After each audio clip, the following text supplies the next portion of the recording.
Good afternoon if you're on the East Coast. Good morning if you're on the West Coast, and welcome to the Culture Engine webinar with Chris Edmonds. I am sorry for a few technical difficulties as we've begun this hour together, but I have to tell you that the wait to learn from and talk with Chris Edmonds is absolutely worth it. Chris has been my friend online since 2009, and I'm going to introduce him in just a moment, but first I want to tell you a little bit about the GoToWebinar platform. Throughout this session, we're going to be taking questions, and we're also going to be showing you Chris's amazing slides, but we're going to use the question panel for those questions. So I'd like you to take a moment and get yourself acquainted with that question panel. Now, normally what I will do is I will ask folks to tell where they're calling in from. I know Chris is at his home in Colorado.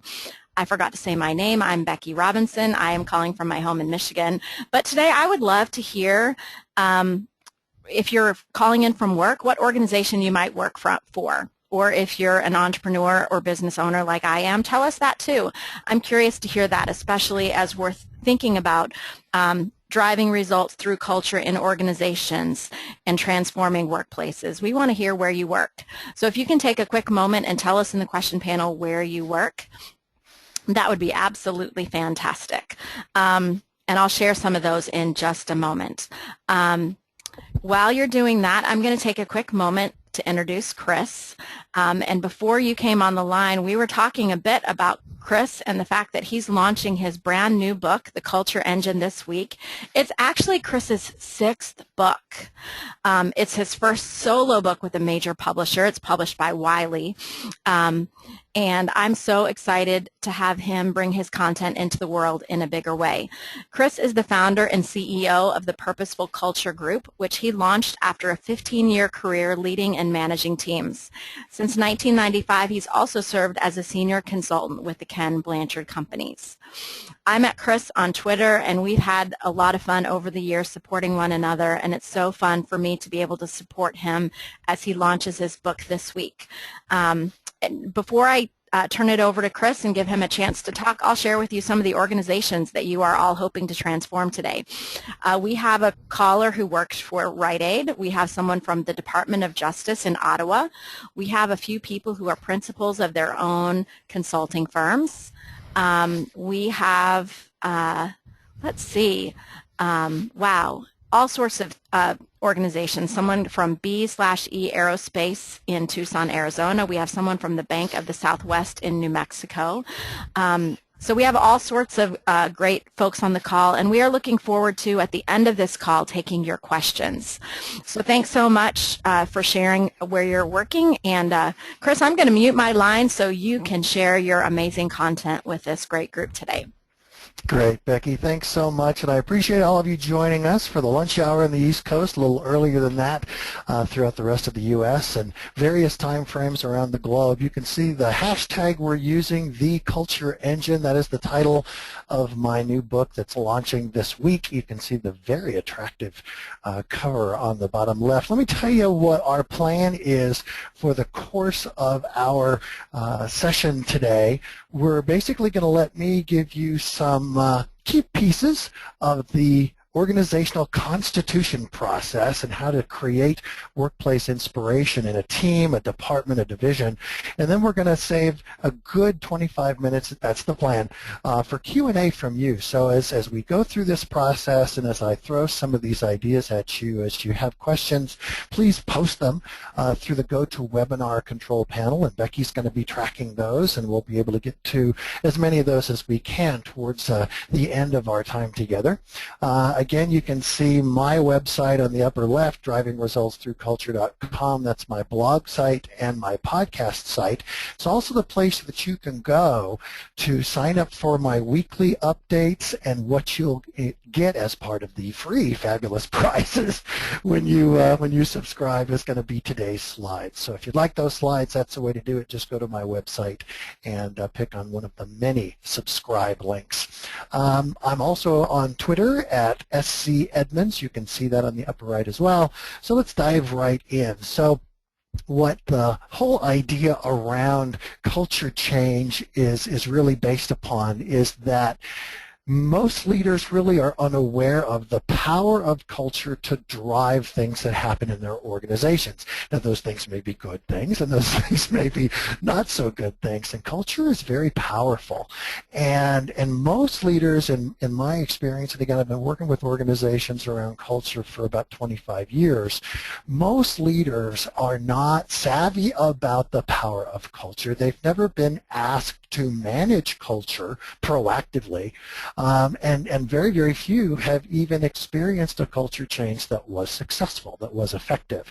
So what I've been able to do over the last 15 plus years is come up with a very consistent, very proven process, and that's really what I'm going to show you the highlights of in our webinar today. And so working with clients in all kinds of industries, boy, from aerospace to software to manufacturing to sales to pharmaceutical, all of those organizations have very, very similar issues. And so a couple of these issues may in fact be impacting your business, your teams. So the impact of technology and consumers' use of technology and how that might change the market, it might change the branding, it might change communication. The infrastructure that your organization is existing in may be tired. I had a wonderful opportunity to speak to hospital healthcare facilities engineers on Monday in Connecticut, and were they telling me about tired infrastructure. I've had the same conversation in organizations all over the U.S. Budget limitations, investment limitations. There may be the need for investing in that infrastructure, in technology, and you may not simply have the money to do that. So what do you do with that? Competing demands are very, very common. The skill set and the ability, the capability, and the willingness of team members, of employees, to actually work cooperatively rather than competitively, and a rather broad umbrella around the skills and teamwork piece is what I'm calling workplace inspiration, which is another hashtag you can use that I've been using here now for 4 years or so. So if any of these issues are things that you see, you may have other issues that I haven't highlighted here, but culture may be an avenue to help reduce the negative impact of some of these. So culture really truly matters. Only 40% of employees at work. That number in the U.S. has actually grown since 2010. This data comes from Blessing White, and as of 2012, it was about a 33% employee engagement number that they found, and in 2013 they found it was 40%. Now, only means that, of course, if 40% of employees are engaged, that means 60% are not. The conference board found 3 years ago that only 45% of employees are even satisfied at work. That means over half are dissatisfied at work. And the Gallup organization has found as recently as 2012 that disengaged employees cost American companies over $350 billion in lost productivity each year. Those numbers are consistent for Europe and Asia as well. And what a surprise, Gallup also has found that engaged companies have 6% higher profits than those that are, quote, disengaged, that have more disengaged employees, team members. So how does culture kind of start to fit into the way leaders operate today? And values is the differentiator. Values alignment, in my experience, in my research, in our work with clients, consistently boosts productivity, employee engagement, and customer service, which is not a bad deal. I'll come back to these numbers later, but typically our culture clients see in as little as 18 months 40% boost in results and profits, 40% boost in engagement, and 30 to 35% boosts in service, and some as many as 40%. So it's very, very established that values and getting people to behave cooperatively and, God forbid, civilly to each other can actually boost bottom line by a great deal. And it's up to leaders, leaders of teams, leaders of small offices, leaders of departments, leaders of plants, to be bold and to implement proven practices based upon values alignment and leveraging values like cooperation, delegation, inspiration, and more. And by emphasizing values, leaders basically create work environments of trust, respect, and dignity. And that's not in the leader's language, that is in the team members' language. When team members tell us, tell leaders, tell me as a consultant that they are trusted, respected, and basically treated with dignity in their organizations, what happens is that their engagement goes up. Their discretionary energy to solve problems and service issues and to produce more goes up. It's a pretty neat direct cause and effect. So I want to show you our primary culture model. This comes from Jack Welch in his GE days. This is the performance values matrix. So you can see a nice crisp little XY graph here. And what you see on the left is performance expectations. So this is the degree to which performance expectations are clear and the degree to which employees, team members, actually meet those performance expectations during a given performance period. The second axis, this horizontal axis, is the values match. So you have to have values, expectations clearly defined. We're going to talk about defined in behavioral terms, and then you can basically rank team members, leaders, anyone in the organization on the degree to which they are basically living those values and those behaviors. And so not surprisingly, if you've got clear performance standards, you have clear value standards, where you want people, it's the upper right. You want people to exceed performance expectations consistently and be great team citizens. You want them modeling, living, demonstrating the valued behaviors that you desire, that your culture really is aligned to those values.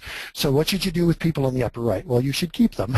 Number one, you should pay them big stacks of small unmarked bills. Obviously, you want to honor them. You want to trust them. You want to have a huge population of them in your team, in your department, in your division, etc. Now, a not so good place for people to live is bottom left. These are folks that are missing performance standards and really are thumbing their nose at the values demands, the values standards within your team or your company. And what should you do with those folks? Well, you could invest time and energy attempting to, quote, fix these folks. The reality is you probably don't have time, and that the consistency of getting those bottom lefters into the upper right, it doesn't happen very often. You can get some folks some of the way there, but it's much better for you to really invest your time and energy in other places. So the recommendation is to set these folks free, to lovingly set them free, because the way you set folks free is also an indication of the values that you're living, that you're demonstrating. So probably don't want a lot of folks in that lower left box around for a while. Now the bottom righters who are missing performance standards but are great team citizens, this is an interesting quandary, because you love the values match, but basically you can't afford people to not perform consistently. So the way to get them out of this lower right box and into the upper right box is training. It could be training, skill building, coaching, mentoring. If you find that in their role they are simply unable to perform as required, you might be much more willing to find a different role for them, still within the company, within the team, because you don't want to lose the values match. Ultimately, you need them to move out of this box and into the upper right, because that's where you want everybody on your team. And if over time and with job changes that bottom righter is still unable to shift to high performance, you have to lovingly set them free. Now the upper lefters present a very interesting challenge, because these folks are poison on your team and in your company. These are the folks that perform very consistently, and yet they do so in ways that are inconsistent with the desired values, the desired behaviors. These folks have an unethical kind of a reputation typically in the organization. And what I love at this stage is all of you have faces, by the way, that are floating over these little boxes of folks that you have worked with or might even be working with now that might have demonstrated some of these combinations of performance delivery and values match. What do you do with the upper lefters? The news is very consistent. It's unlikely that time and energy is going to fix them. You want to give them a chance, maybe 2 chances to have them move over to the upper right, but it's rare. It's rare. It does happen, and you need to give everybody a chance. Give them a chance, and if they do move, that's awesome. And if they don't, if they're unable to move, you need to, again, lovingly set them free. So what you can sense is what you're going to do over time is not only clarify performance standards and hold people accountable for those, you're going to clarify desired values. You're going to hold people accountable for those too. So the grander population, the larger population is going to fall into that upper right quadrant. So the title of this thing is driving results through an organizational constitution. So let's talk about how an organizational constitution can build that upper right population growing on your team. So constitutional language, that kind of comes with some historical, centuries of historical kinds of assumption. And so we might think, okay, we're going to start with parchment. No, you really don't have to start with parchment, but it is a formal document. And what we're going to basically look at as the 4 primary elements of an organizational constitution, which, by the way, can be for a team. It can be for a department. It doesn't have to be a whole company initiative. Any team leader can do this within their span of control, sphere of influence. So an organizational constitution basically maps out agreements in 4 areas. What's the team or the department or the company's purpose? What's its reason for being? What are the values and behaviors that basically describe a model team member, team citizen? And then what are strategies that you're going to pursue as a team, as a division for the next 12 months? That could be a 4-year strategic plan. It could be a 1-year strategic plan. And then what are your performance goals that are tied to those strategies? So what's interesting is that for most organizations, the strategies and goals are probably the most fully developed in most of the organizations that I work with. There's a great deal of comfort with looking at performance goals, performance strategies. Accountability may not be as pure and as consistent as we like, but typically the pieces that are going to take more time and energy are purpose and values and behaviors. And just as you saw with the performance values matrix, what the Constitution does is it creates crystal clear agreements for performance, for team members, and for values alignment. And these become liberating rules. It allows people to relax, to not be on guard. They can trust that their team members are with them, that they have their back, that they're going to work together, and that allows people to be fully present, to actually apply their knowledge and skills in service to the team's commitments around products, services, etc. So let's start by looking a little bit more deeply at team's purpose, the reason for being. And I'm going to give you some examples that you can look at a little bit. There are obviously more examples in the Culture Engine book, but I thought it'd be fun for us to look at a couple as we kind of look at what are the criteria that we look for in an effective, compelling, inspiring team purpose statement. So the first thing that a purpose statement does is it clearly delineates what your team does. So what does your team make? What does it do? Who does it serve? That leads us to whom are you really providing these products, services, results? And the third question, which is the question that is very rarely consistently expressed, to what end? Why should employees care? Why should customers care? This kind of gets us away from kind of the team's classic reason for being in most organizations around the planet, which is if you go out and you interview 10 people that work on your team in your department and you say, what's our team's reason for being? What's our company's reason for being? 90% of the time you're going to get an answer that says to make money for stakeholders, and the other kind of potential piece in that 90% is we make sandwiches, we make cars, we sell drugs, we sell coffee, whatever. It's a very tactical view. It's not about what do we do and to what end for whom.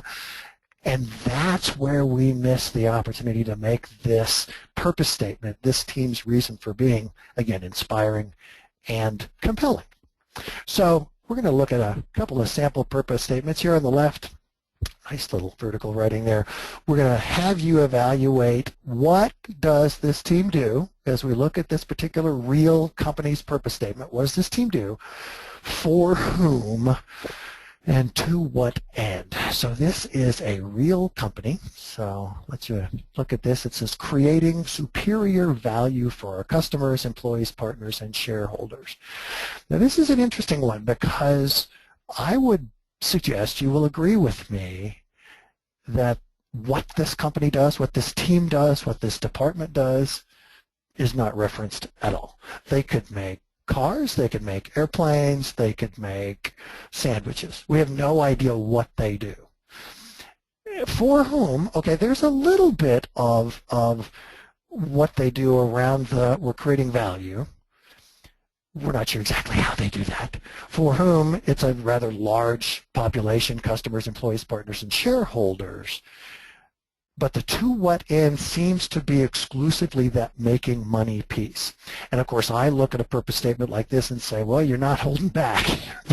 You're being pretty transparent there. Is it important for organizations to make money? Absolutely, because that allows the enterprise to exist and to continue to sustain its ability to engage in partnerships, to provide value. I don't think there's a problem with providing value, but it's way too vague and it's a way too broad. I don't think that this purpose statement is naturally compelling. I don't think it's clear. I don't think it's inspiring for people. Because what's interesting is that employees don't miss much. And employees might well see that the folks that are getting the greatest part of this deal, if superior value is what we're building, shareholders get it, partners get it, maybe customers get it. The employees may not feel like they're part of that superior value piece at all. All right, so it depends. Again, I think they're missing some key elements here. Let's look at a second one. This second one comes from a pharmaceutical organization. Again, this is a real company, and I took this from two different websites. Obviously, the first one was a real company as well. So, to discover, develop, and deliver innovative medicines that help patients prevail over serious diseases. Now, what does this team do? What does this company do? Clearly, they are saying that they are in the discovery business, developing business, and delivery business of innovative medicines. And for whom? Well, they're helping patients. To do what? To what end? To prevail over serious diseases. I think this is a very, very strong purpose statement, and one of my longtime clients is Genentech up in the South San Francisco Bay Area, and they have posters, full-size, billboard-sized posters on their buildings of patients that have benefited from some of the medicines that they've been able to produce. This was, again, a different company's purpose statement, but I think this one's pretty good. So let's continue. Let's look at values and how might values start to craft the how you want people to work together, not just with kind of performance expectations clear. So to define great team citizenship, you need to kind of state what the value word, or maybe it's two words, is. Then you need to define it for your organization, because all of us might define those terms slightly differently. And then, and this is the big and most important part, you need I statements that explain exactly how you expect everyone on the team, everyone in the company, to live this value in the workplace. So let's take a look. If I presented integrity, this is a very, very common value that organizations use. And what's interesting is that if they don't define it, they can get in trouble, because someone may interpret integrity as keeping promises. Others might interpret it as telling the truth. And all of a sudden we have confusing views of what exactly do you mean. So if it's not clear, if we haven't even gone to the behavioral definition, then we get confusion rather than crystal clarity. And if there's confusion, they're not liberating rules, are they? They are confusing rules. Same thing happens with honesty. If you have 10 people looking at that honesty value and you haven't defined it clearly and added valued behaviors that indicate how people are living this honesty value, you'll have confusion. Excellence is another one. Professional, oh, this goes way all over the place because that could mean dress, that could mean behavior, that could mean language, it could mean writing, it could mean communication. So you can't just put the words up and assume that everybody gets it, because they're not. There's going to be more confusion. So here's a sample value from one of my retail clients. The value that I'm picking on, they had 4 values. This one is service. Here's how they define it. Our customers are the reason we're in business. By giving them superior service at every opportunity, we exceed their expectations, and when we do that, when we exceed expectations, we're at our best. I think this is a terrific definition of service. Again, it removes any ambiguity about what we mean by service. Now here's the fun part / hard part. You've got to get the behaviors in I statement terms. So their first one is, I initiate friendly hospitality by promptly and enthusiastically smiling and acknowledging everyone who comes within 10 feet. That's measurable. I could actually do a survey on watching my team members interact with people in our department, and I could rank them on a scale of strongly disagree to strongly agree on their demonstration of this behavior. Here's another one. I passionately exceed customers' expectations by offering solutions to their needs. Here's the third one. I assist each customer in finding requested items or services. You don't point them over to aisle 50, you walk them over to aisle 50. So as you can see, what we really are trying to craft is getting values defined in as behavioral terms, as measurable terms as possible, and then you can measure them, just as you can measure performance, excellence performance standards being met or not. Now, here's one company's values. This is a company that's reasonably well known. They actually defined these values very well on their website. I did not find any evidence of behaviors. But as you look at these values, I'll bet your initial reaction is, okay, yep, this makes sense. This seems to define kind of the how we're going to work. We're going to create lifelong customers, safety and quality first. We're going to create innovative solutions. We obviously need to provide long-term value. Here's the challenge, positive difference. Here's the challenge. GM has had globally known problems around,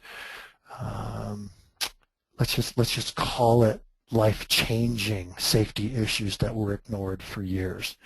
So we look at the values, yet we look at the demonstrated behavior and find rather inconsistent behavior to the values. So the trick isn't just to have values, because announcing values doesn't mean people will align to them. The hard work comes in holding people accountable for both performance and values. And in essence, you're creating an equal set of accountabilities around their delivery of the products and services that have been promised, and then delivery in the manner that basically honors our desired values. Now, what's fascinating is values alignment drives profits. I told you that our culture clients consistently see 40% gains in employee engagement, 35 to 40% gains in customer service rankings, and profits of 30 to 35%. These are big, well-known companies, many of whom I speak to their powerful approaches to values alignment in the book. I, in fact, have a chapter where I feature an interview with Gary Ridge, who is the president CEO of WD-40.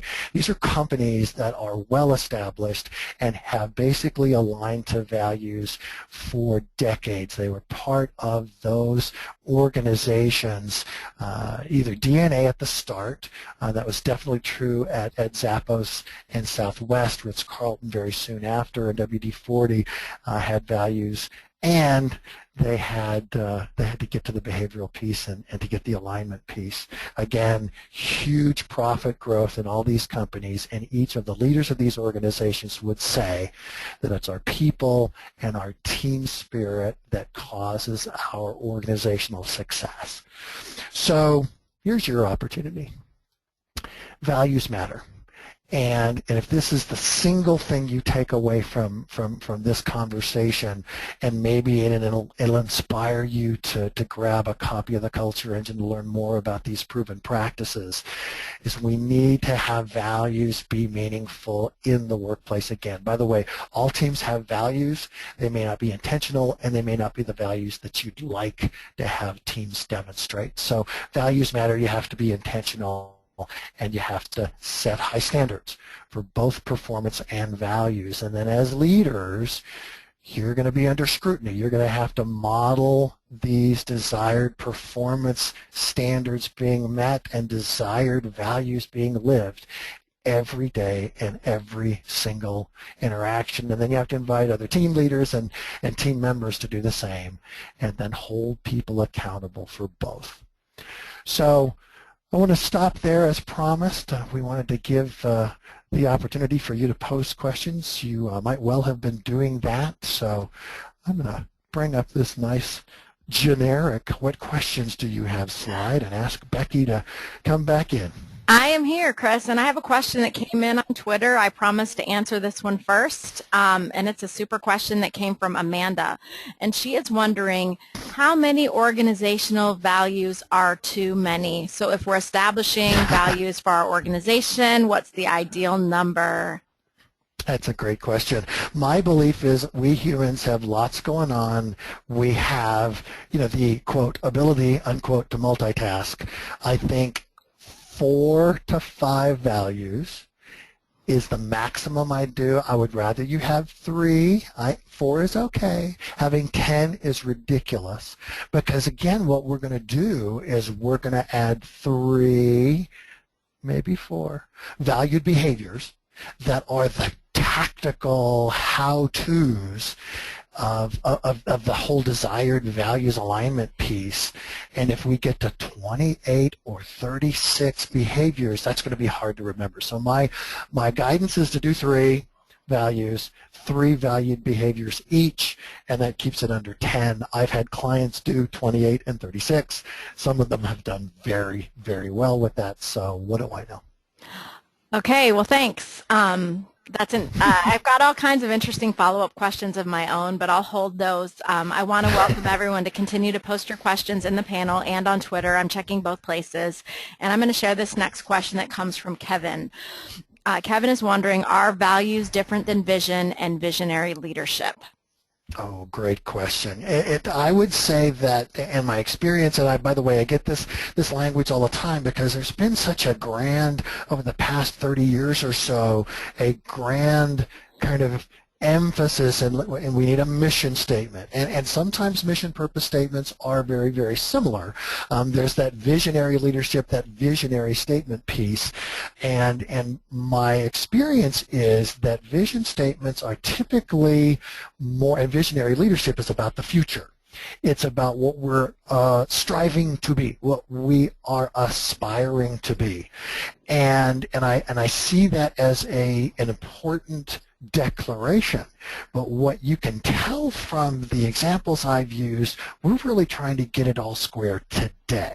We don't want to wait 5 years to have a culture that's inspiring and compelling. We want to basically add the dimension of values demands, values standards, values expectations, so that team civility isn't left to chance. It's actually built into and it's a discipline of team leaders and team members. So I think it's quite a bit different. It's something that, in my experience, when I look back to my great bosses, most of whom were visionary leaders and were striving to have us grow and develop as a team and as a contributing kind of member of our broader organization, the values were crystal clear. The values were non-negotiable, and those were additional demands that were put on us. But it was certainly positioned as part of that. Here's where we're going, what we're aspiring to be. So I think they're very different. Thanks, Chris. So just to summarize a little bit, when I develop the values for my company, I spoke to a wise friend who said that he thought that values should be a combination of aspirational and actual. And I'm wondering if you can clarify, because I hear you saying that what we want is to create an engaging culture now, so the values should be more descriptive of what is actually going on or the behavior that we expect now. So could you help me with that a little bit? I can. I really like the term aspirational because for the most part what we're basically asking leaders to do is to change the rules. We're asking them to refine kind of what a good job looks like. We're adding these additional demands, expectations, standards. And automatically it means that some team members are going to go, why didn't you tell me? I can do that. Others are going to go, yes, this absolutely fits my own personal value structure, the principles I believe in, the kind of person I attempt to be. Others may see it as this is really not relevant, this isn't fair, I'm leaving, that kind of thing. So the part of aspirational that I really like is the magic, the synergy is in the accountability piece. And what I really coach leaders to do is to be bold about their values, bold about the definitions. Those typically aren't going to evolve much over the next 5 years, but the behaviors might well. And so what is very, very common is in the first 18 to 24 months, leaders and team members may be crafting, and yes, team members need to be democratically involved in kind of looking at proposed valued behaviors and saying, yeah, I can do that, or I think you missed one, or whatever. But what is interesting is that those behaviors are often aspirational because you're kind of picking the things that aren't always acted upon today, which means the accountability, the coaching, the catching people doing things right is going to cause the behavior blend to move towards those desired behaviors. And it's the accountability conversations and it's the role modeling that starts to help people, team members go, oh, that's what you mean. Okay, I can do that. Or it'll cause team members to go, I'm not going to do that. Let's see if you're really serious about this. I'm going to, kind of be a sticking out like a sore thumb and see what happens kind of an approach. But what happens again 18, 24 months in is some of those valued behaviors often evolve. Some will go away because it's naturally a part of the cooperative environment, the teaming environment, but maybe some new behaviors need to be kind of brought forth and highlighted so that the teamwork, the citizenship, the desired culture is going to continue to evolve with further, maybe even higher value standards. That makes tons of sense, Chris. I love that idea of changing the behaviors so that we can help people to raise their alignment with values to an even higher level. Exactly. So Ricky is wondering, how quickly does change in this direction take place? So you have your organizational constitution and values and behaviors in place, and how long does it take for people to make those changes of their culture? Great question. It's really a combination of a couple things. One, it is the organization overall, be it a team, be it a division, be it a plant, whatever it is. It's the readiness of that plant to embrace this new set of demands, these new values, because that readiness can be, mostly resistance, mostly discomfort, distrust, if we can call it that. And so it'll take them a little bit longer. I've seen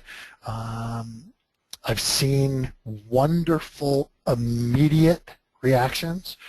It's almost like a breath of relief, and it's like, finally, you leaders figured it out, kind of a thing. And within 6 months, starting to see great results. It's almost as though people were just waiting to be trusted, because they noticed things that needed fixing. They noticed things were going out that weren't maybe as high a quality as they were promised to be, but they just didn't care. And all of a sudden, if they're really feeling like, oh, you're serious about this, they really respond very, very quickly. Fastest I've ever seen it happen is 6 months. By the way, the other piece of this is the leader's commitment to role modeling this, coaching this, investing time and energy, wandering around, connecting with team members, learning how the values alignment is going, learning, you know, what questions there are, learning about inconsistent behaviors on leaders' part, on others' parts. So the two pieces are readiness, really, and the leader's ability. I have seen organizations get very little accomplished in 2 years because the leadership assumed once they crafted this beautiful constitution and put it on the backs of business cards and put it on posters throughout the facility, then everyone was going to align to it. And they really struggled with consistent modeling and consistent accountability. And again, in 2 years, they got very, very little traction on it. So typically, with reasonable readiness, which is almost the best you can hope for, and very intentional activity on the part of the leaders, you can see tangible, measurable benefit in 12 months and almost scary, remarkable benefits in 18 to 24. Great. Thanks, Chris. So Martha is wondering how you can assess readiness. So, Chris, I'm thinking if you're going to go into an organization and do this culture work with them, what would be the way that you would assess the readiness of the organization? And how might you coach them if you find out people aren't really ready? Yeah, it's interesting. One of the biggest ideas that I learned from some wonderful mentors in the coaching world is called the concept of perfection, and it comes from executive coaching. And the concept of perfection basically means that things are as they are, however they are, good, bad, or indifferent. Things are as they are today in a team, a department, a company, because they've been reinforced, because they've been tolerated, because they have been incented, God forbid. And so what we have to kind of realize is it's nobody's fault. I don't go look to place blame, but I do go in to kind of say, let's learn really what the realities of operations are. And I look at operations as the way team members interact, the way they look at customers, the way they look at the company, the degree of trust, respect, and dignity that happens interpersonally across team members, with leaders, etc. I kind of look at that first. And the way I look at that first is I actually do, if a leadership team of a team, plant, division, total organization globally, I've been working with some very large global firms here in the last 4 years. If the leadership team is serious about looking at this process, then the first thing that I do is I interview all the senior leaders, and often I will interview at least a select sampling of their direct reports. So I typically interview 8 to 16 people, and then I spend a day writing a summary document. Now the questions, of course, are the secret sauce, but it's really assessing how clear performance expectations, how clear are accountabilities for those performance expectations, how clear are values expectations, and is there accountability for those? And as you can imagine, that's where the gaps really are identified. But the other piece that really gets bubbled up is the degree of trust. Are leaders seen as trustworthy? Are they seen as honest? Are they seen as, do they work well together? Do they support each other? So we get some real insights on the quote senior leadership team's operation as well. Now that might be 5 people. I've had small teams, I've had larger teams, but that's kind of the place I go first. And what this interview summary document does is it basically says, here's the things that are seen as aligned and in place based upon the performance values matrix, based upon our standards, based upon our wonderful database of practices of high-performing, values-aligned teams. Here's the problems. By the way, the good stuff usually takes a page, and the problems usually take 4 or 5 pages. And so what's interesting is that leaders get that at least a week in advance of a 2-day face-to-face kind of kickoff session. So they kind of get that as pre-work. And overall, 95% of the time I get leaders say, wow, you really nailed it. How did you discover all this? Well, it's because you all told me. But it's also being able to write and ask the right questions so that I can get to the team's readiness, that senior leadership team's readiness, because of course the readiness of the rest of the organization is not as important, because that team has to be banner carriers, champions, role models of this opportunity, of this demand. So now the landscape folks are showing up, so the puppy is telling us just how well she can guard us. So you heard some barking there. I love it, Chris. So the idea is that it's really about the readiness of the leadership team first. And I have had twice, only 2 times, when I basically had a senior leadership team over the course of the 2-day face-to-face realize that they were not ready and that they should not remotely begin to engage this until they decide they are ready. And they were absolutely right. Now I've got another 100, 150 that realized that the gaps were important enough and they needed to behave differently and to move forward, which is just awesome. And again, what's interesting is the rest of the organization takes their cues from the leaders. So if the leaders behave different, you get a different kind of perfection that happens. You get people that say, oh, those are the new rules. Okay, I get it. Makes a lot of sense. So Chris, one of the questions that came in is one that I actually had written down of my own. I wonder if you could speak to how much of this values development is done by the individual leader or the individual leadership team versus the community. So how much is this driven by the leaders? How much are the values discovered? How collaborative is the process? I would love to hear you speak to that. Great. The key piece here is that we've got to have leaders, be it of a team, be it of a department, etc.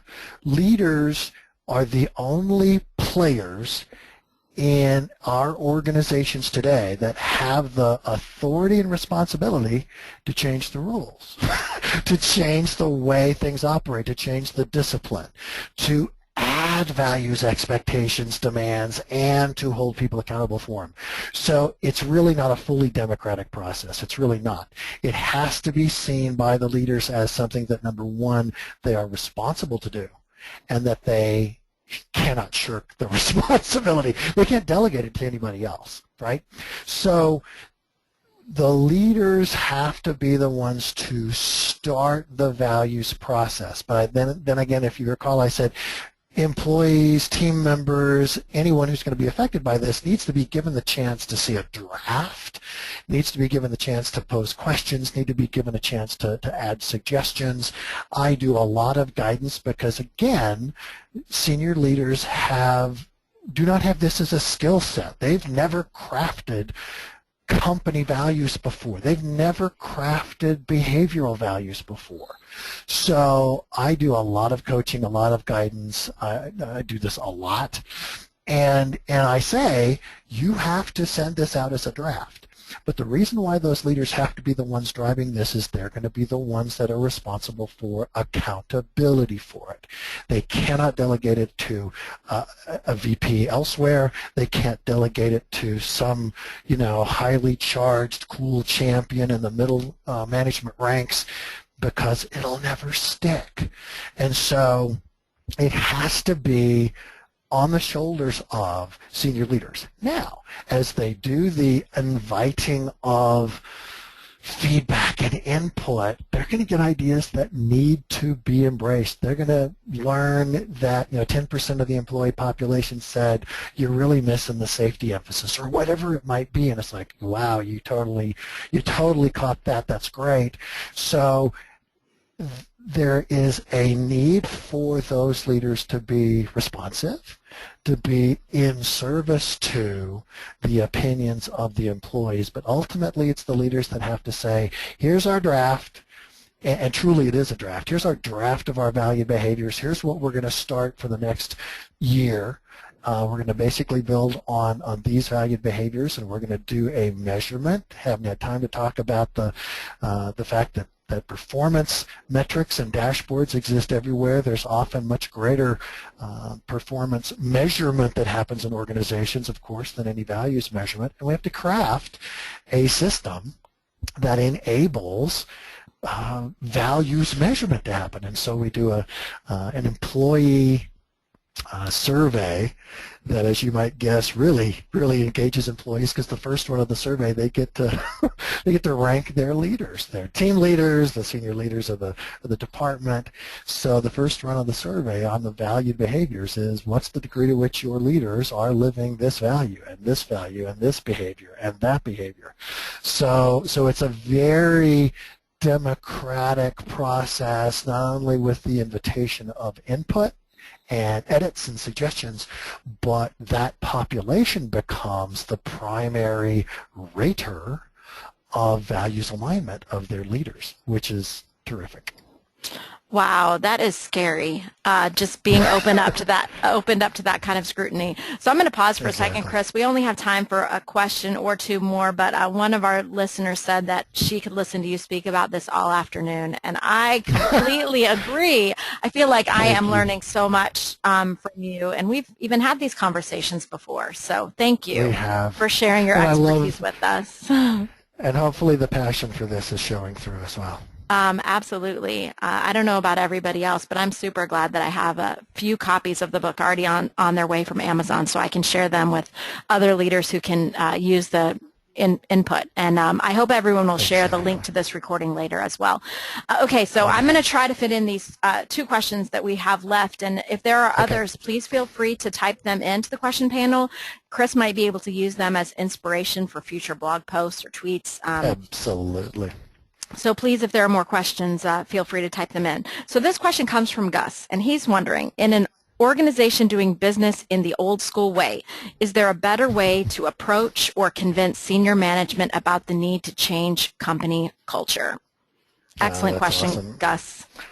It's a great question, Gus, and thanks for it. And it's where I really start to look at unless the idea comes from those senior leaders, they're going to resist it, because we're going to be screwing with their power structure, and we're all human, and we all get engaged in systems. Again, think of the fear that would happen with me going into your senior leadership team and saying, guys, you're doing this all wrong. You really need to add another dimension here. It's not just about performance. It's about values and trust and respect and dignity and workplace health. So my belief is, and my experience is, start where you can, and start with your own team. And you can craft a pocket of excellence that is also values aligned, that can really create a buzz. Now, I'll tell you, you're going to be working against the existing norms in the organization. Employees may love it, and employees may be just clamoring to serve on that team, but some others may be threatened by it, and there may be some logical consequences that happen to that. But the good news is, I'm hoping that I can inspire you all to realize that managing just for performance is a pretty old school way of managing human hearts, and this is a much better way of doing so. Can we change minds of old school players? Absolutely, but it's a long, hard road. Hey, Chris, we're having some weird audio suddenly. I don't know if anyone else is experiencing that, but I want to just repeat what Chris said in case you missed it, that this old school way of managing only to performance is not as effective as also managing to values and the hearts. So I think one more question quickly from Ricky. Can Chris provide his organization's constitution as a full example of all the components tied together, or is that in the book, or is there a place to read an example of a great organizational constitution? Absolutely, it's totally and that's the way those structures are great question.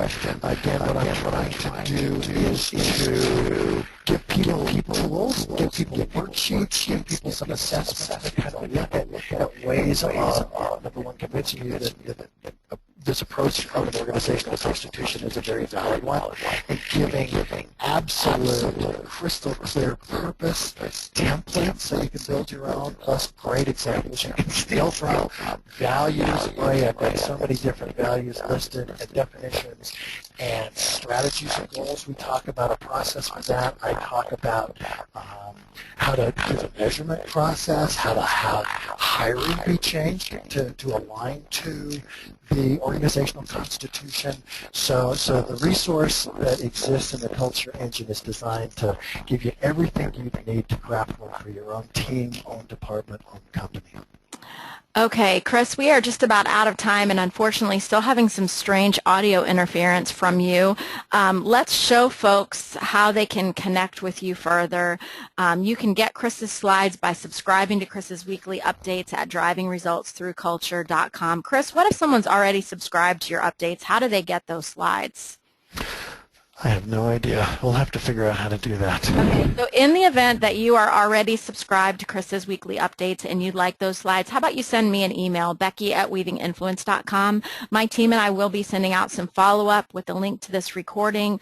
My deepest desire is that the content that you heard today will inspire you to make a positive difference in your organization. It's my hope that you'll find out more about Chris on his website. I hope you'll go buy his book right this minute. And Chris, again, I just want to express my appreciation to you for sharing so much of your passion and energy and knowledge with us today. And I'm just so thrilled with your success and the launch of the Culture Engine. So congratulations, Chris.